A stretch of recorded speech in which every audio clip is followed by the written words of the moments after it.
ওইটা মনে হয় আমার জীবনের সবচাইতে বেস্ট কনসার্ট। এইটা ফিলিংটা অ্যাকচুয়ালি আমি বলে বোঝাতে পারবো না। একসাথে এট আ টাইম প্রায় 40+% অ্যারাউন্ড 50% আমরা স্টেজে পারফর্ম করছি। আমাদের সাথে অ্যাকচুয়ালি কোলাব করেছে বাংলাদেশের অনেক মিউজিশিয়ান। বাংলাদেশে ব্যান্ড মিউজিকে সম্ভবত প্রথমবারের মতো শিরোনামহীন 25 বছর পূর্তিতে এত বড় স্কেলে অর্কেস্ট্রার সাথে লাইভ পারফরমেন্স করেছে। তো এই পারফরমেন্সের পেছনের অভিজ্ঞতা এবং আইডিয়া প্রস্তুতি মানে কেমন ছিল এই জার্নিটা? এটা একটা বিশাল অ্যাচিভমেন্ট। এটা অ্যাজ এ মিউজিশিয়ান হয়তো আমি এতটা লাকি যে বাংলাদেশে হয়তো লক্ষ মিউজিশিয়ান আছে, কিন্তু আমি দ্য লাকিয়েস্ট ওয়ান। এই 25th অ্যানিভার্সারি সেলিব্রেশনের ব্যাপারেই বলছি। সো জিয়া ভাই, আমরা তো গাড়িতে ট্যুর করি, মানে আমরা যখন দেশের বিভিন্ন প্রান্তে আমাদের কনসার্ট থাকে তখন আমাদের যে মাইক্রোবাসটা থাকে ও মাইক্রোবাসে ট্যুরিংয়ের সময় জিয়া ভাই একটা স্বপ্ন দেখে। স্বপ্নটা দেখে এরকম যে SNM অথবা ওই যে স্করপিয়ন্স ওরা একটা অর্কেস্ট্রার সাথে যে লাইভ ইভেন্টটা করেছিল, আমরা ইউটিউবে দেখতে পাই, আমি নামটা ভুলে গেছি। তো মেটালিকা অনেক বড় বড় ব্যান্ডগুলো দেখা গেছে কি অর্কেস্ট্রেশনের সাথে ওদের একটা কোলাবোরেশন করেছে। আমরা তো এমনিতেই আমাদের গানের অর্কেস্ট্রেশনের ব্যবহার আছে, মানে সিনথেসাইজিং প্লাস হচ্ছে কি চেলো বা ওই অর্কেস্ট্রার ইনস্ট্রুমেন্টের অনেক ইউজেস আছে।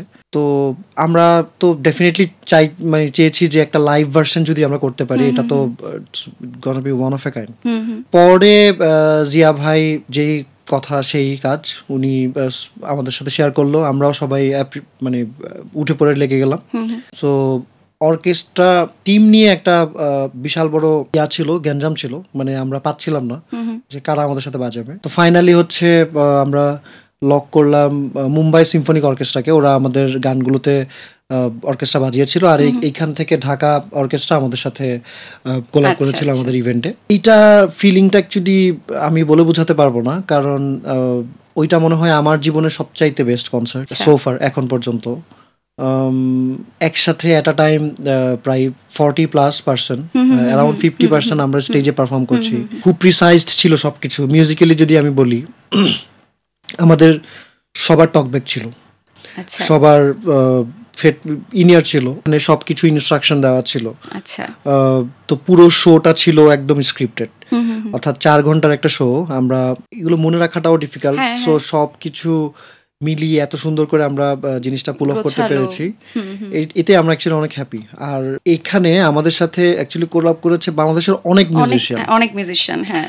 তো ওদের প্রতি ডেফিনেটলি, ওনাদের প্রতি আমরা শিরোনামহীন গ্রেটফুল, সারা জীবন গ্রেটফুল থাকবে যে এত মানে ইম্পর্টেন্ট একটা ইভেন্টে ওনারা আমাদের পাশে এসে দাঁড়িয়েছে। দর্শকদের কথা বলবো, ডেফিনেটলি যারা ছিল ওই কনসার্টে, আমরা চেষ্টা করেছি যে একটা ডিফারেন্ট কিছু মানুষকে উপহার দেওয়ার, কারণ আমরা